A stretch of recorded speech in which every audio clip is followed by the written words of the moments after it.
but I wasn't sure if you're just a community member, or not. But I'm glad you're up. How you doing? Good, thank you. Thanks for having me. Yeah, I requested to speak, and I think the account probably came through the other way. Oh no, I definitely saw your request, but we also have a lot of our community members. As soon as they join, they want to be the first hand up, so they'll just request. So it was you, and there was four others. So and then I said, hey, Light Link, give me a thumbs up if you can hear me, and then you gave a thumbs up, and you were right next to him, and I'm thinking, was that a part of the team or not? I'm just gonna wait. I don't want to take any chances because we've had a few community members come up, hello, hello, and they just start going off, and Yeah, I'm like, no, no, no, that's not what this is. We have work to do here. exactly. Thank So you. yeah, very sorry. Yeah, no problem. Very sorry about the Twitter issues. I think they're working on things in the background because I've had issues all day Not a problem. with running spaces and getting things going. But I love the space a lot more than Telegram AMA. Yeah, So, exactly. So do we. but anyways, yeah. Without any wasting any more time, crypto miners. Today, I'm really excited to introduce the Lightlink, a revolutionary blockchain technology that revolutionizes the way we interact with the decentralized world. And I kind of like that. There's not too many real infrastructure projects coming out nowadays. It seems like that was like the last trend, but I believe it's much more instrumental right now in the time than anything else that I could say that's coming out, for the upcoming bull run, for institutional adoption, and for just a lot more viable technology and utilities coming to the space. We need much more infrastructure. So I'm very excited to deep dive into this.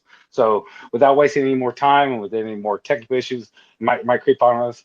Go ahead and give us a good little team introduction, maybe a little bit about yourself and your role in the team, and kind of just how you guys came to vision the Light Link, and how you guys really position yourselves into the market at this point. Yeah, thanks for the fantastic introduction and opportunity to speak. You're exactly right. We are exactly building for industry adoption for enterprise applications. So um, when we see the industry, our space, it is fairly small by comparison to the rest of the world. You essentially have tens and thousands of very active participants, or in the peripheral, hundreds and thousands of crypto natives that's participating in this space. But when you look at real world applications in payments, in transportation, in digital collectibles, sporting fans, there are hundreds of millions, if not billions, of participants, and the two ecosystems are vastly different in size, and the current infrastructure supports the earlier, smaller ecosystem, and there needs to be a much more scalable, larger ecosystem for that larger, world-changing adoption. And in anticipation for the next bull run, infrastructure like this needs to be there for massive industry applications. So yeah, completely agree. So bit of background. My name is Roy.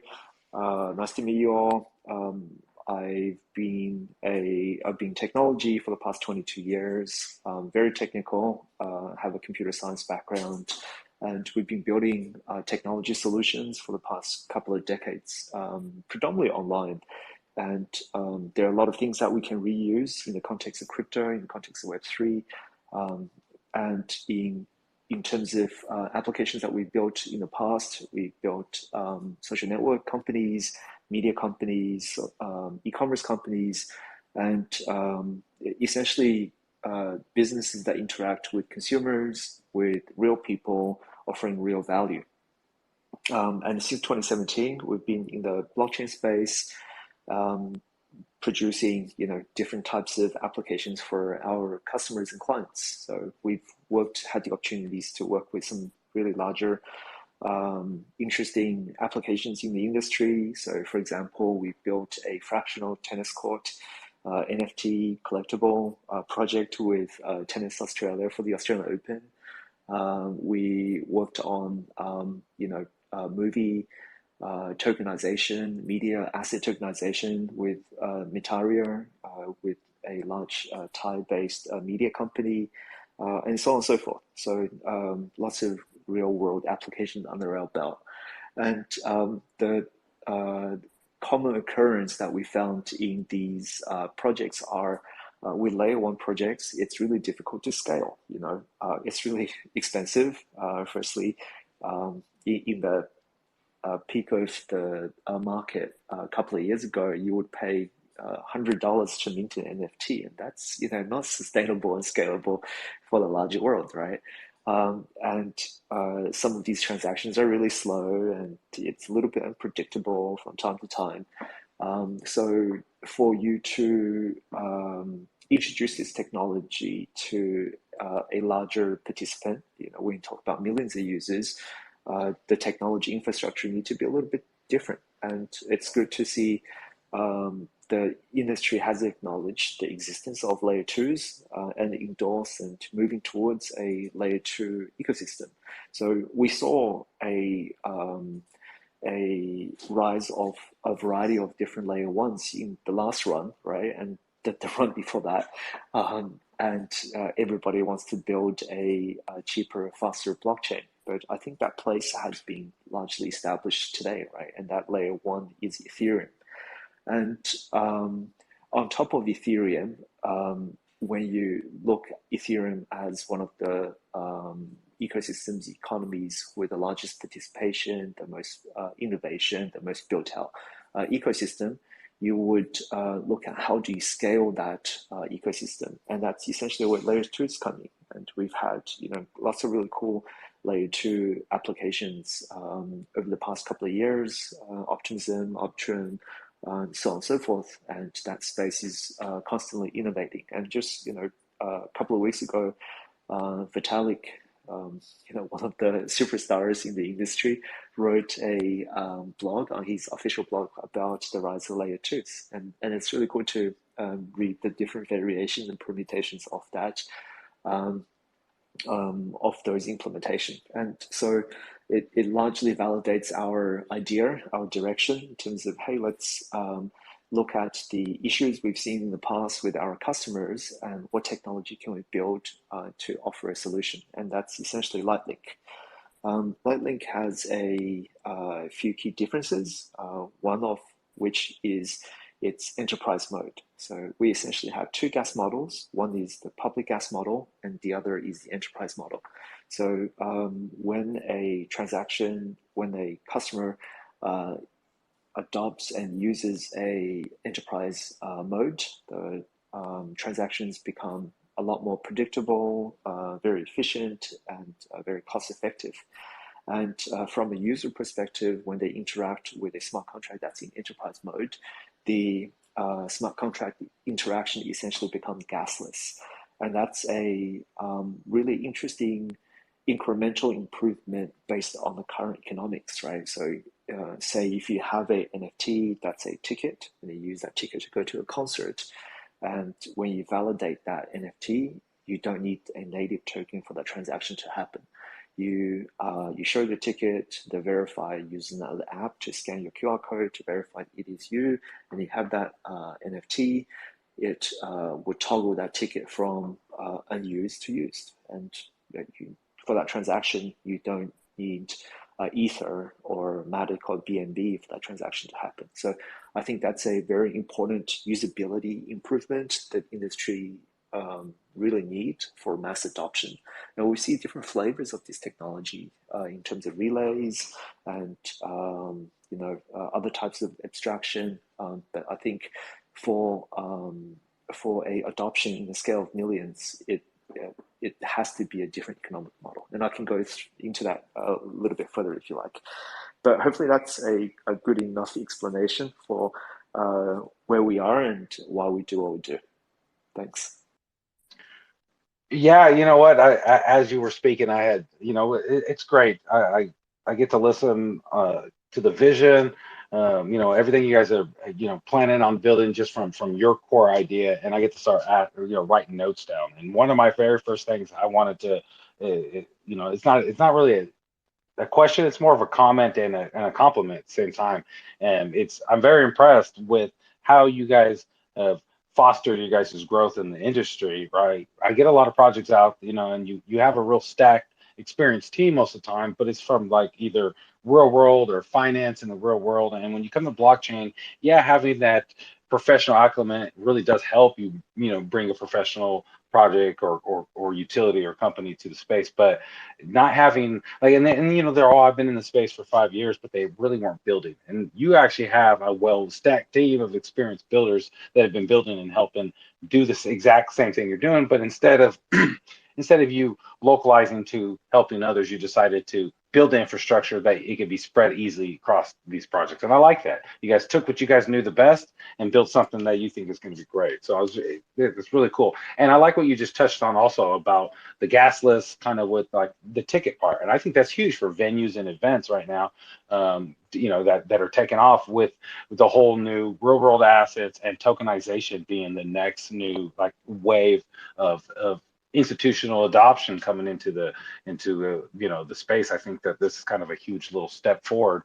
And I've heard a lot of this gasless over the last 6 months, but it seemed like the term was just mainly a marketing term. So now it seems like you took the marketing term and built it into a utility and an infrastructure that's going to hopefully help foster mass adoption. So that's pretty cool. I do like that. But yeah, I just wanted to say that I'm very impressed with Web3 builders building the infrastructure, right? Not Web2 builders that decided, oh, this looks cool and a new opportunity and built the infrastructure. So I definitely am impressed with how you guys built your team. So Yeah, thank you. um, Everybody essentially come but from the Web 2 world, right? So you got to start somewhere. And as more and more developers participate in this space, the more value we can create this space. Um, and we wanted to use the technology. That technology just didn't exist. And as all engineers, good engineers do, when they see a problem, they roll up their sleeves and try to solve it. So that's why we built what we built, because it doesn't exist. And we just hear our enterprise clients asking for this solution. A simple analogy and a conversation that we have with these organizations are, um, we would do a proof of concept, we would do a pilot on Polygon or Binance or something like that, and we'll generate 100 NFTs, and they could represent a lot of different things. It could be a ticketing project or a tokenization project or just a memorabilia digital collectible project. Doing 100 of them on the testnet, it's relatively easy. There's lots of templates and technology out there to tell you how to do it. But when that CTO of the organization asks you, okay, we've got 100,000 users and they want to get a souvenir every time they visit this store, or I want to issue 1 million NFTs. How much is it going to cost me? And that is a very, very difficult question to ask on public chain. So we saw those issues and we decided to roll up our sleeves and go, hey, let's try to come up with a solution.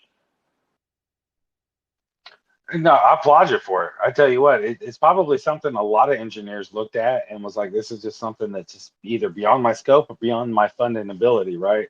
Because a lot of times, uh, it really does take a team, like you're saying, a team of engineers to roll it up and like, there's got to be a solution here. And I mean, that's how technology's been, in the forefront, how it's always been, that's how the internet was built. And that's how our cell phones were built. That's how the cars were built, and yada, yada up to now. Well, crypto's that new, right? And there's so many issues with the intermediaries, the infrastructure that allows for a standard user to be able to come in and or builders to be able to come in, because like you're saying, it does take Web2 builders to come in and start building in the space for new innovation, and they have to start somewhere. But having a good infrastructure or the building blocks to build on top of their infrastructure, I think is a value proposition that has been overlooked, I think, in the last probably 2 years in the space. Because I will say in 2021, that was the rage. It was the bull run was flexing and everybody was building infrastructure and utilities. And then it just kind of died off into the degen meme world, I think, over the last, a year and a half, 2 years. But I think you guys are in a good spot, right? You guys have bull run the bull run is coming. All I know is I felt it already since the last 6 months to now, how well things are coming. The adoption here in America has been pretty nice. A lot of news are coming out about stuff, and so having a good pathway for developers to build, and for currently developers that are in the space also to have another easy access to build. Because I tell you what, a lot of these builders out here, they tell me the complexity that comes into building some of these projects, and it's insane. I'm not a builder myself. Thankfully, I don't have that headache, but I've helped and talked with a lot of builders in the space, and you definitely have something that they're going to be, very much utilizing over the next 6 months to a year as everything ramps up. So, with that being said, what are some of the I would say, uh, I'd say, what are the breakthroughs that allowed you guys to get to where you are in such impressive transaction speed with low fees? Because I know that the gas, like I was saying, the gas list, like you're talking about, is something people are talking about, but this scaling to it's been hard. What was kind of some of the, and then without stealing any of your IP, of course, I don't want any of that. But where do you think some of your guys' breakthroughs really came in during the last couple of years of you guys building? Yeah, great question, man. So the technology is open, and we are very open to discuss our innovations and ways of thinking. And I think that's largely the ethos of we what we do and where we are, especially in this space where we celebrate radical transparency despite all the headaches that come along with it. Our So look, I'm sorry to cut you off. So you're saying you're all open source and all that? There are a lot of our infrastructure that is open source. All the smart That is contracts that we awesome. deploy are, open source by default. Our chain currently is not, and that's predominantly because we are rapidly reviewing and incrementally improving the chain. Now we are planning to fully open source our chain before the end of the year. It's a heavy debate that we're having internally in terms of when, but it's a definite yes. We There are existing infrastructure which is open source, and there will be 100% open source in the near future. Cool. I'm glad you cleared that up for me, because I heard you say that, touch on that, that you guys are transparent and open about it. So I was just Mm. wanted to open that because I think that's awesome, especially for new builders coming in. They're going to be able to really deep dive into what Lightlink is, and the chain that you guys are going to be going full decentralized with. It's just awesome. I love it. I love it. So I'm Yeah, sorry to cut you off. Go ahead and no, no, continue. no, no props. So in terms of where does the efficiency come from? So firstly, uh, when you observe a layer two like Optimism, it's a rollup that stores the entire transaction data set from layer two onto layer one. So if you look at that scenario, 100 transactions occurred on the layer two. You would try to compress those transactions as much as possible, and then store those transactions on Ethereum mainnet. Now, given the complexity with that task, and the amount of data available on Ethereum, and how in demand those blocks in terms of block space are on Ethereum mainnet, that becomes a very costly exercise. So from an architecture perspective, we have decided to post proofs. So the calculation to show you haven't tampered your transactions onto Ethereum, and then post our transaction somewhere else. And linking the proof transaction to the data that we have posted somewhere else. So currently we're using IPFS for our data availability, and we're currently talking to Celestia in terms of using that as a data availability layer as well. We're also in another conversation with Binance Green, exploring placing data also on Binance Greenfield as a second DA. And that would be a really interesting technical challenge. Now, because we post data onto technology that is built for data, and we'll post proofs on Ethereum, which is built for maximum security and maximum decentralization, we can achieve a linear cost base. And that's really interesting to observe, because when you look at alternative optimistic rollup chains, the cost will grow. The cost on layer two will grow as the number of transactions grow. But in our architecture, the cost actually remains the same. Whether if we do 100,000 transactions or a million transactions, the cost of layer one is the same. So what we're able to do then is to pass the cost efficiency to our customers. And so the more you use, the less the cost would be, which is a pretty cool mindset. And at the moment, we're subsidizing some of these transaction costs for our users. So they essentially become a substantial, less costly exercise. And gasless isn't, not paid transactions. Every single transaction is being paid, but it's just being paid differently. So we have two gas modes, as I was explaining earlier. We have the public mode where developers or participants would pay for the gas transaction, just like in all public net. But in a enterprise mode, it's the enterprise customer that actually pays for gas. But instead of paying for a cost which they don't know how to predict, we are introducing a different economic model where they are paying in fiat and in a fixed fee. And purely because our cost base is fixed, and therefore we can implement a different type of transaction fee. So for the user, it's entirely free, which is super cool from a user experience perspective. But for our enterprise customers, it is a predictable fixed fee in fiat. Hopefully that explains our gas model a little bit. It actually does. And you know what I tell you, you guys are some big brain stuff right there, man. You guys got some big heads over there working over there because like for a second it started to go over my head and I had to start Googling a little bit of it. And I was like, okay, now I understand a little bit of that. Okay, that makes more sense. I was like that's some information. And so I'm going to tell anybody right now that's in my community, if you don't understand what he's talking about, or if you do and you really want to dive more into it, please go to their website, join their socials, ask questions. This is something that not only is a necessity in the space, but you're going to educate yourself. And I always tell myself, you need to be in the forefront of education. We were just talking about this over the last few weeks that in the bear market, the best way to win and to succeed in this type of market is to find strong teams that are smart, knowledgeable, big brain. Like here, this is some big brain stuff. Like these people that are knowledgeable about their product, understand their product, and figured out the best case solution to bring their product ahead, brand it correctly, right? It's not just an infrastructure for the investor and for developers, but also for institutions, big enterprise business that are coming in. I'm definitely impressed, like hands down. Like that's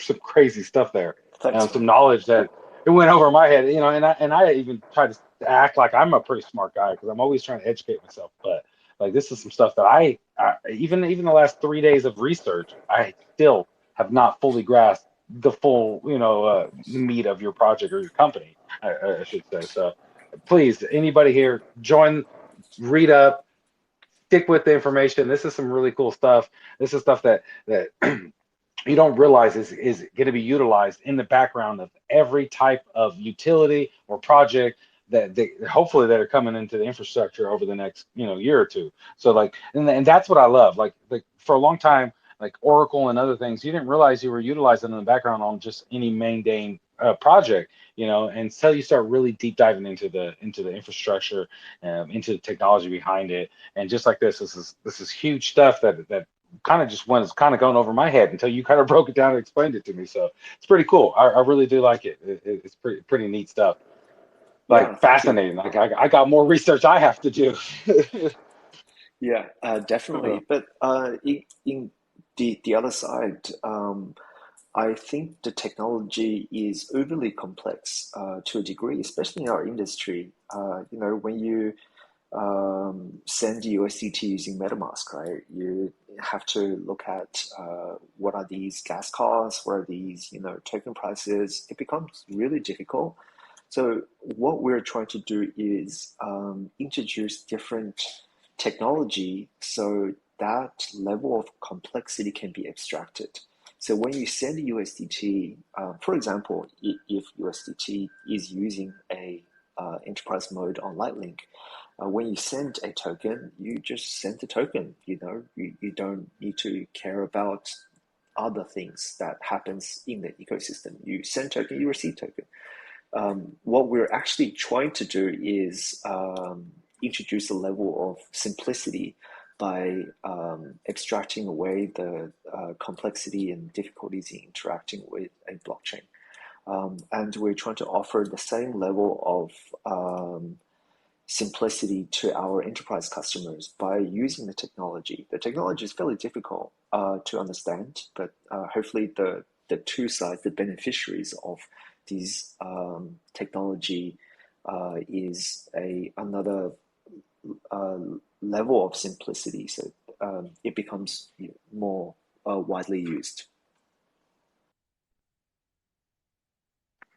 Yeah, no, I totally understand, what you guys are building, but it just actually breaking it down and understanding the deep parts of it and understanding the value proposition. It's fascinating. So I definitely agree. That kind of brings me on to my next, kind of question. Obviously, I had a bunch of notes and questions to ask, and as you were just talking about the project, you kind of answered a lot of my early thoughts and questions, I had, which is fascinating because you were just talking about the project, just as if it's just, an everyday thing, and you were able to answer like most of my questions, which is pretty cool. But one thing that I don't really understand, obviously, and I don't know too much. I don't want to speak too much for my Crypto Ego community members, but I'm sure they all have questions on it, on what is the composable or composable architect, and how is that beneficial to the crypto blockchain infrastructure? Like, how does that position itself in your guys' vision as the kind of like value proposition that you're bringing to the crypto space? Sure. So because we are a EVM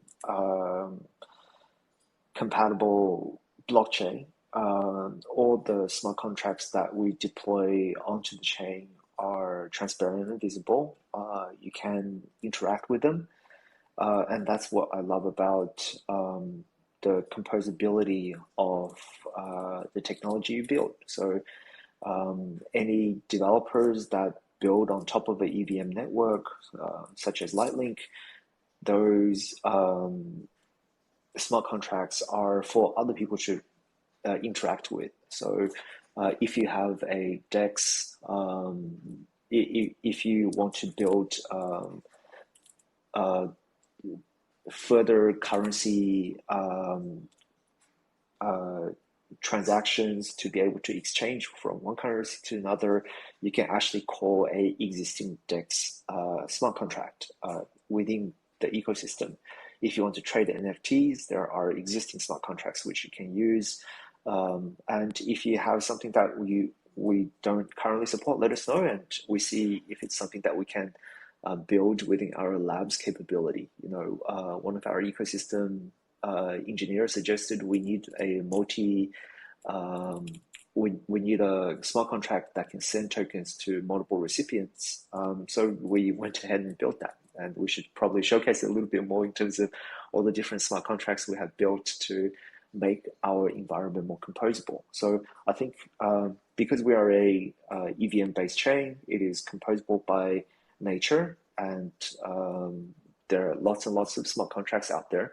Like when you look at our testnet, I was looking at it yesterday, and it was a bit mind-boggling to see 150,000 smart contracts were deployed on our testnet, and I don't know what they're doing, but there's a lot of smart contracts being deployed on our testnet, and it's great to see developers innovating and building and experimenting on the network to see what are the capabilities that exist on the network, and developers will certainly let you know and let the world know what they're building, and those smart contracts are all composable. They're all transparent, and you can interact with those smart contracts with other smart contracts.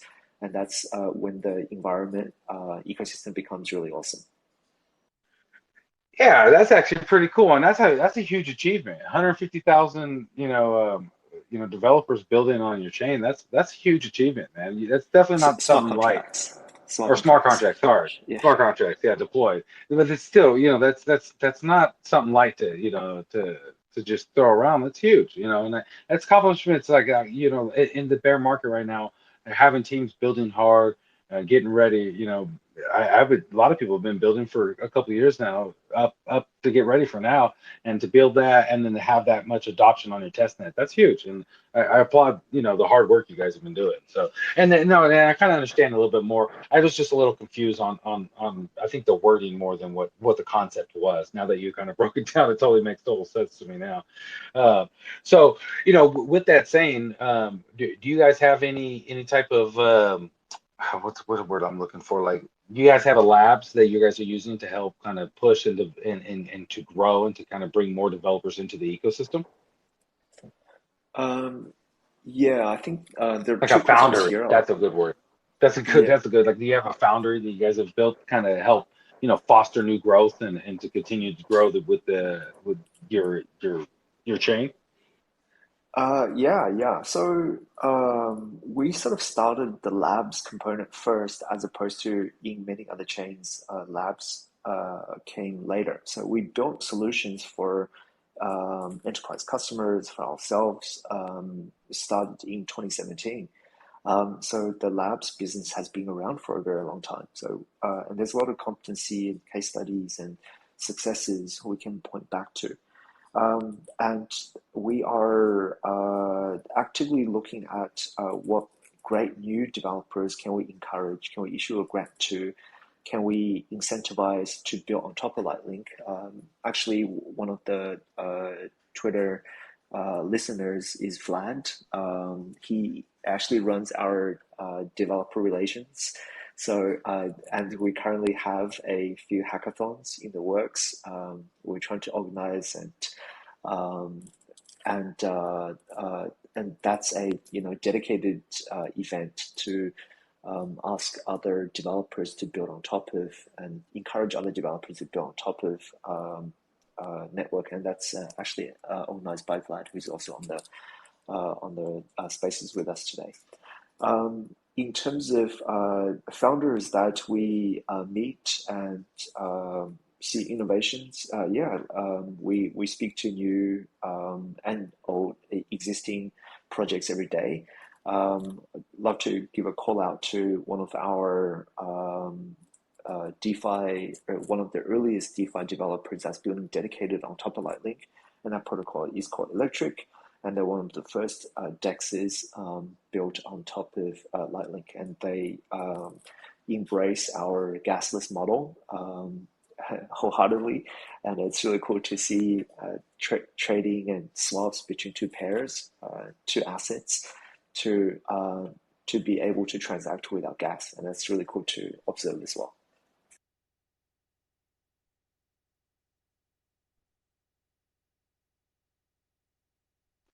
Of course, I was snooping on your Twitter just now, and I linked a little post on top, and I was trying to come back, and I obviously was lagging hard. But no, that's really cool. And I that was just a little side question. I kind of just was thinking about it as I was talking and complimenting you on the smart contracts, built or deployed on the network, on the test network. On top of that. So that, I didn't mean to throw you off on the ball on that, but that's even more impressive that your labs was, built a long time ago, and harnessing, I would say, the skills you guys had, development, and just really pushing everything forward. It's a lot more as I dig into it than I even expected. And like, I read a lot, and I was deep diving so much to get all my notes ready and to really have, some really good questions to ask you, because it was just so much stuff I was interested in. And then, like, I'm learning so much more, like running since 2017 with your labs, and building everything you had, and contributing to the ecosystem is impressive overall. So not anything short to live up, up to right there.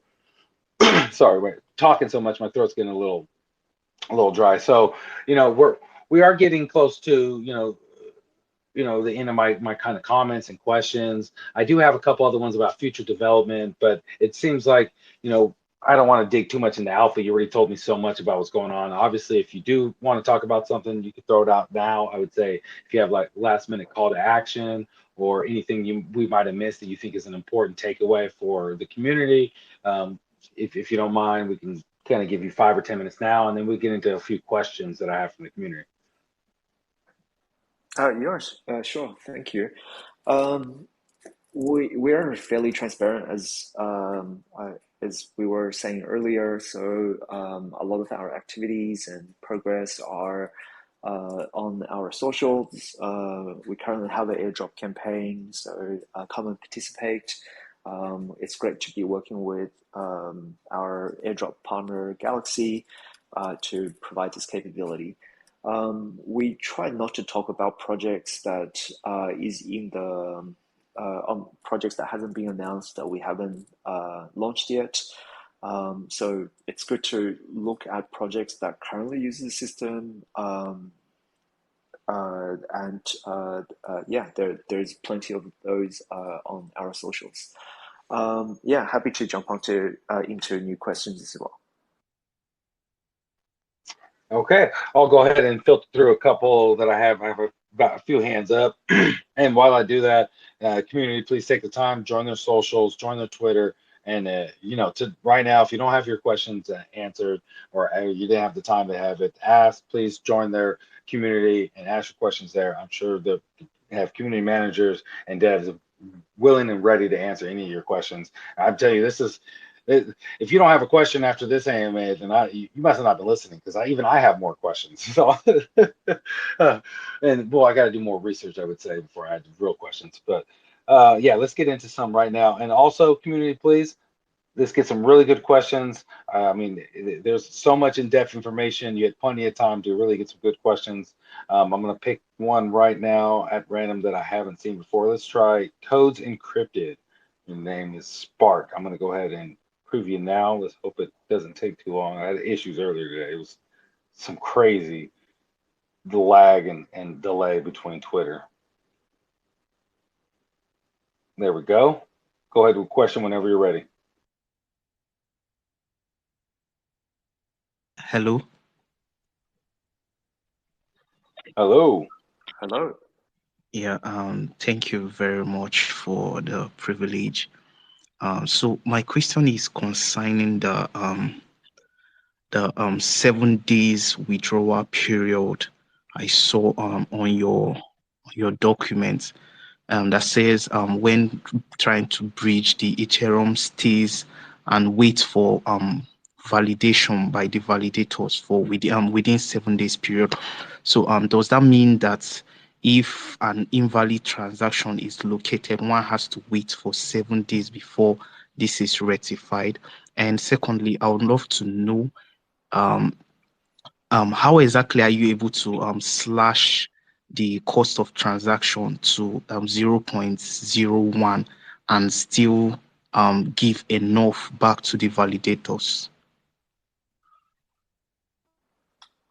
Yeah, great questions. In terms of the bridge on and bridge off question, so bridging on is really fast, almost instantaneous. Bridge off requires a bit more. So what we're doing is following the common practice by layer twos, and it's predominantly a security-based delay. So most of the layer twos on using their official bridges has a 7 day delay, and it's to ensure there is enough verification, there's enough time to mediate issues if they arise. Our bridging off, so from Lightlink to Ethereum, is 2 days as opposed to 7 days. Try to improve the usability here. But this is our official bridge. And if developers would like to take on other risks, the risks themselves, and developer want to build or fork existing systems to offer better user experience, I think that flexibility is there. So I'm only speaking on behalf of the official bridge that we're providing. It's a substantially less time, but it is still time for us to add a bit of security and process to ensure we can exercise a degree of caution just in case something goes wrong. In terms of how do we ensure we have the cost, we're operating at a lower cost. I think I touched on that briefly in the past, in about a half an hour ago, and that's essentially by using a separate data availability layer. So we reduce the amount of data we post on layer 1 on Ethereum. It's essentially a proof that we're posting on Ethereum as opposed to the entire data on layer 2. And by reducing our cost base, we're able to pass the savings on to our users, and therefore you have much lower transaction fees. Hopefully that answers your question, Spark. Yes, yes, yes. Thank you. Thank you.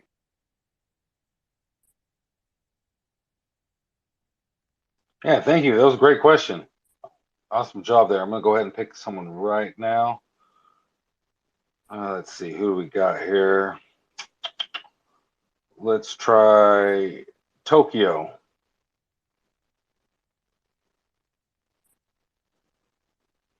Just to prove it, go ahead and speak whenever you're ready.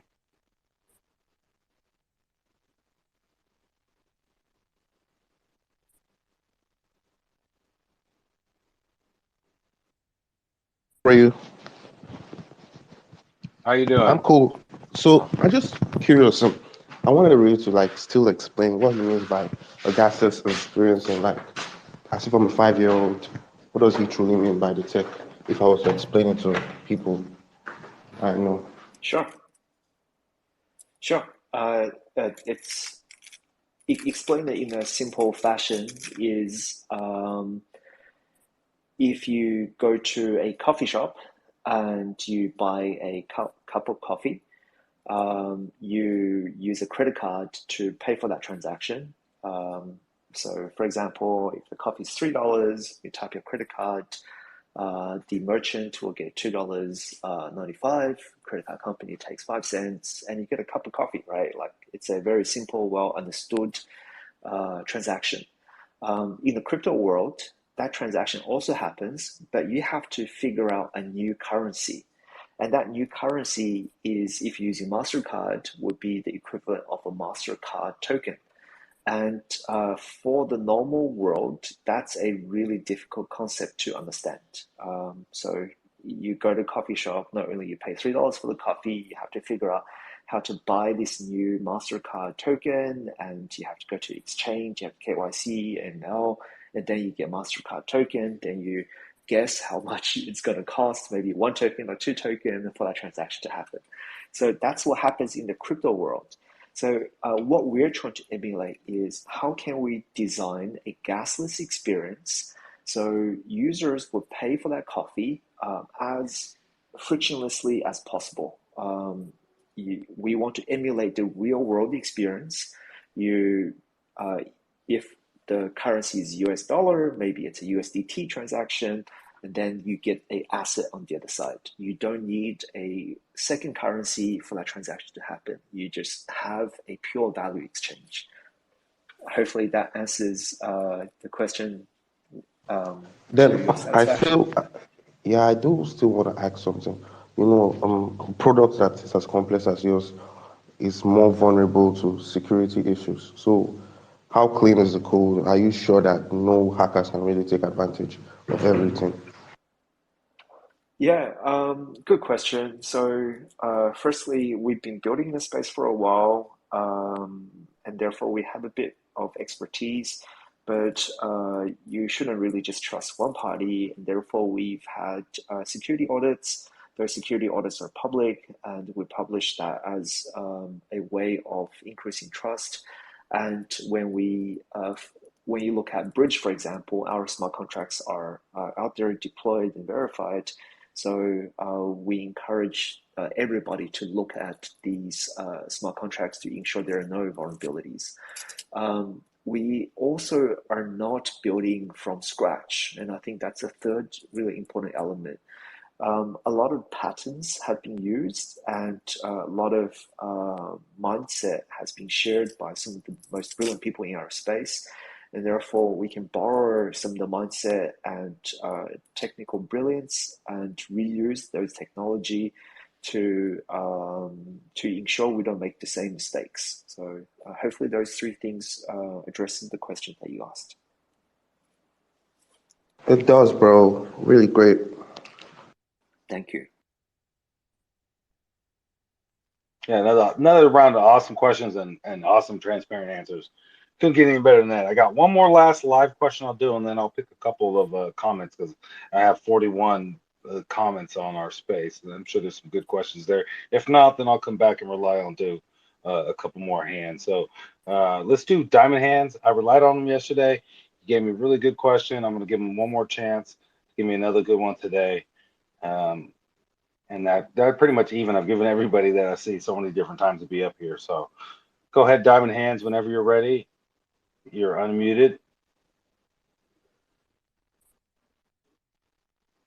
Yep, loud and clear. Monthly fee to bypass native gas costs and create a better user experience. How exactly is this achieved?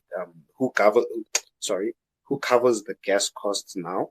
And aren't there validators needed to be paid from this annually? Yeah, great question.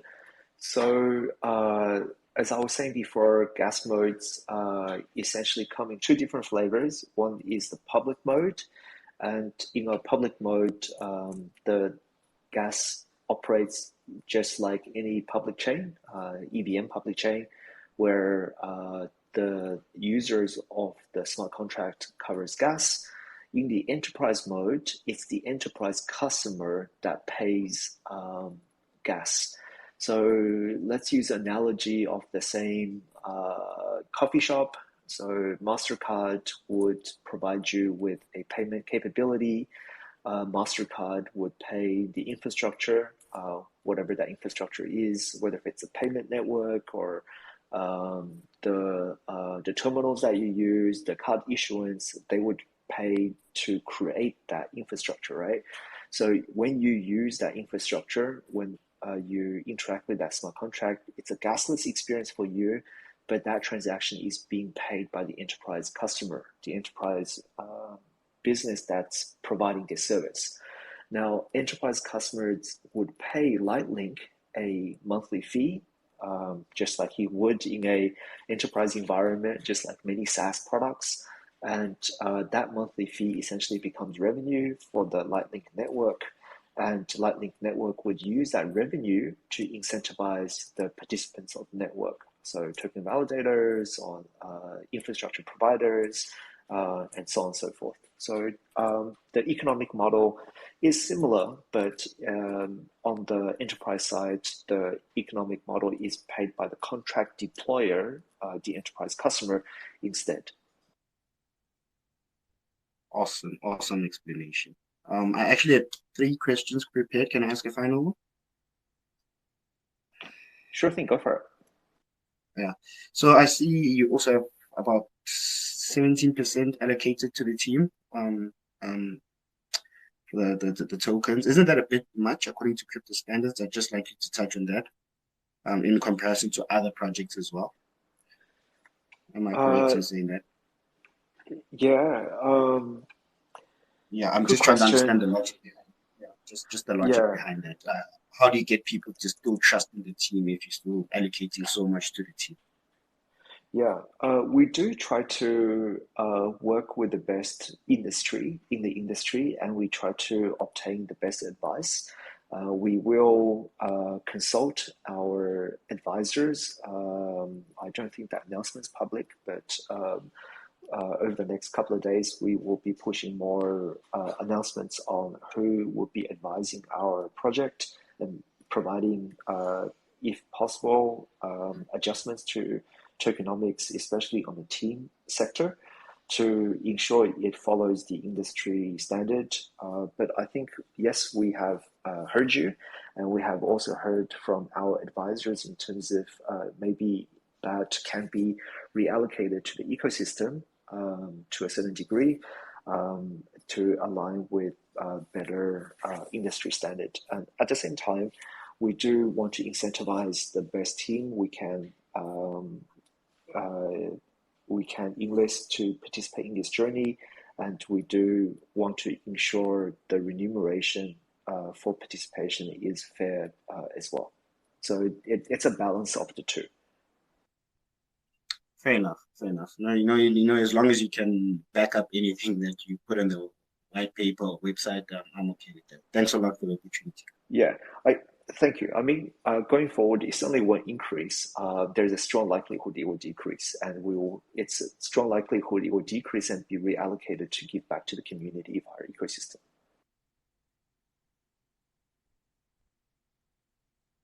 Thank you. Great question. Great question, Diamond Hands. You definitely didn't let me down. I asked you to have a great question. You had a couple of them. They were killer. You knocked them right out, man. I really do appreciate it. All right. So I got a question from the comments.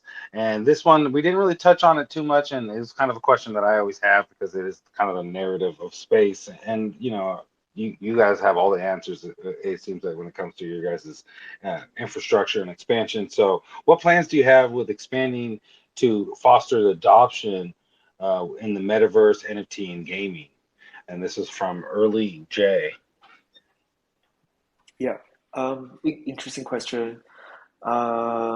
We have formed a great partnership with a leader in this space, and therefore, hopefully, through this partnership, we can introduce the technology to projects that would benefit from this space. One of our first projects that started using Lightlink is the Red Village. They're a pretty cool game. You should check it out. The Red Village uses Lightlink to scale its transactions, so more predictable, more certain, and higher scale. And we want to share the lessons that we have learned and benefits that we have added to the world. So I'm actually writing a case study for this technology to circulate as well. And lastly, to provide a pure on-chain experience is fairly difficult. You have to learn how to write smart contracts, you have to learn how to interact with RPC nodes, and so on and so forth. So we've actually created a gaming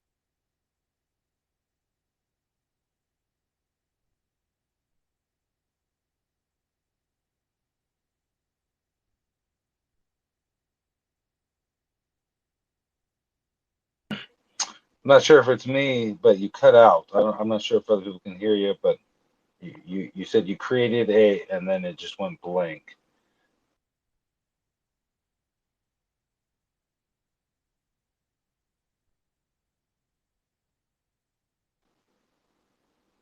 Can you hear me, Roy?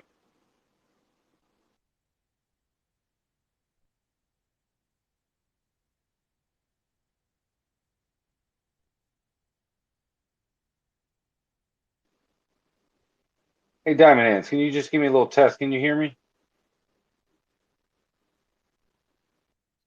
I can hear you, man. All right, thank you. Yeah, just double checking because he was talking and it just went blank, and I'm not sure if it was my end or his, but it seems like he might have had some trouble. You there, Roy?